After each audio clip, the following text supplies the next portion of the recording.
श्री विष्णु पुराण चतुर्थ अंश नवम अध्याय। महाराज रज और उनके पुत्रों का चरित्र। ओम श्री मन्नारायण नमः। ओम श्री मन्नारायण नमः। सभी धर्म प्रेमी श्रोताओं का इस दिव्य कथा श्रृंखला में हार्दिक स्वागत है। आज हम श्री विष्णु पुराण के चतुर्थ अंश के नवम अध्याय की कथा सुनने जा रहे हैं। यह अध्याय हमें एक महान राजा रज के चरित्र और उनके पुत्रों की गाथा सुनाता है। यह कथा केवल एक ऐतिहासिक वृत्तांत नहीं है, बल्कि यह हमें नीति, धर्म और कर्तव्यपरायणता का मार्ग भी दिखाती है। अगर आपको हमारी यह प्रयास पसंद आए तो कृपया हमारे चैनल को सब्सक्राइब करें, वीडियो को लाइक करें और अपने विचार कमेंट में साझा करें। चलिए अब हम कथा को आगे बढ़ाते हैं। तो पुराणों में वर्णित अनेक राजाओं में महाराजा रज का नाम अत्यंत महत्वपूर्ण है। उनकी वीरता, नीति और धर्म के प्रति उनकी प्रतिबद्धता उन्हें अन्य राजाओं से अलग बनाती है। वे सत्य, धर्म और न्याय के मार्ग पर चलने वाले राजा थे। उनके शासनकाल में राज्य सुख समृद्धि से परिपूर्ण था, क्योंकि वे प्रजा का भरण पोषण अपने पुत्रवत करते थे। लेकिन उनकी कथा केवल उनके शासन और पराक्रम तक ही सीमित नहीं थी। उनके पुत्रों का चरित्र भी अत्यंत रोचक और शिक्षाप्रद है।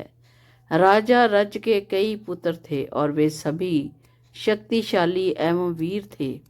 परंतु जब किसी व्यक्ति को अपार शक्ति मिलती है तो उसके सामने सबसे बड़ा प्रश्न यह होता है कि वह उस शक्ति का उपयोग किस प्रकार करता है।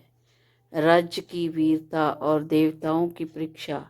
महाराजा रज की प्रसिद्धि केवल पृथ्वी तक ही सीमित नहीं थी। देवताओं ने भी उनकी शक्ति और नीतिपूर्ण शासन को देखा और सराहा। एक बार जब देवताओं और दैत्यों के बीच भयंकर युद्ध छिड़ा, तब इंद्रदेव ने महाराजा रज से सहायता मांगी। इंद्र को अपना राज्य बचाने के लिए एक महान योद्धा की आवश्यकता थी और वे जानते थे कि महाराज रज के समान कोई दूसरा योद्धा नहीं हो सकता। रज ने इंद्र की सहायता करने का निर्णय लिया और एक भयंकर युद्ध में दैत्यों को पराजित किया। उनके पराक्रम से देवता प्रसन्न हुए। इंद्रदेव ने आभार स्वरूप उनसे कोई वरदान मांगने को कहा, लेकिन महाराजा रज ने किसी स्वार्थी इच्छा को व्यक्त नहीं किया। वे केवल धर्म और न्याय के लिए लड़े थे। पुत्रों का लाभ और शक्ति की लालसा। महाराजा रज के बाद उनके पुत्रों ने सिंहासन पर शासन करने का इच्छा व्यक्त की। हालांकि उनमें से अधिकांश पुत्र सत्ता के लोभ में पड़ गए और उन्होंने अपने पथ से विचलित होकर अनुचित मार्ग अपना लिया। वे धर्म की अपेक्षा सत्ता को अधिक महत्व देने लगे।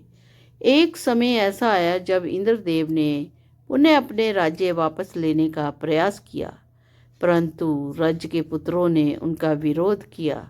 अपने पिता के पराक्रम की छाया में बड़े हुए थे, लेकिन उनके निर्णयों में नीति और धर्म की वैसी ही गहराई नहीं थी। इस संघर्ष के परिणाम स्वरूप देवताओं ने अपनी नीति और युक्ति से उन्हें पराजित कर दिया और पुनः स्वर्ग पर अपना अधिकार स्थापित किया। यह घटना हमें सिखाती है कि केवल शक्ति और पराक्रम ही पर्याप्त नहीं होते, धर्म और नीति का पालन करना भी उतना ही आवश्यक होता है।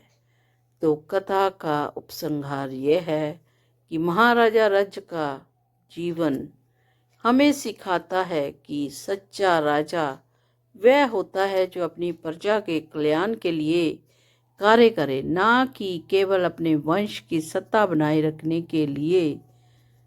उनके पुत्रों की कथा हमें यह सिखाती है कि शक्ति का सदुपयोग करने वाले ही सच्चे विजेता होते हैं। तो प्रिय श्रोताओं, इस कथा से हमें यह शिक्षा मिलती है कि हमें यह भी बताती है कि शक्ति और सत्ता का सही उपयोग ही व्यक्ति को महान बनाता है। साथ ही हमें यह भी सीख मिलती है कि लोभ और अहंकार से व्यक्ति पतन की ओर जाता है। अगर आपको यह कथा अच्छी लगी तो कृपया लाइक करें, कमेंट करें और हमारे चैनल को सब्सक्राइब करना ना भूलें। हम आपके लिए इस प्रकार और भी रोचक और शिक्षाप्रद कथाएं लाते रहेंगे। अगले एपिसोड में फिर मिलेंगे। तब तक के लिए धर्म की जय हो, अधर्म का नाश हो। बोलो शिव शंकर भगवान की जय। बोलो श्रीमन नारायण की जय। बोलो विष्णु भगवान की जय। बोलो गणपति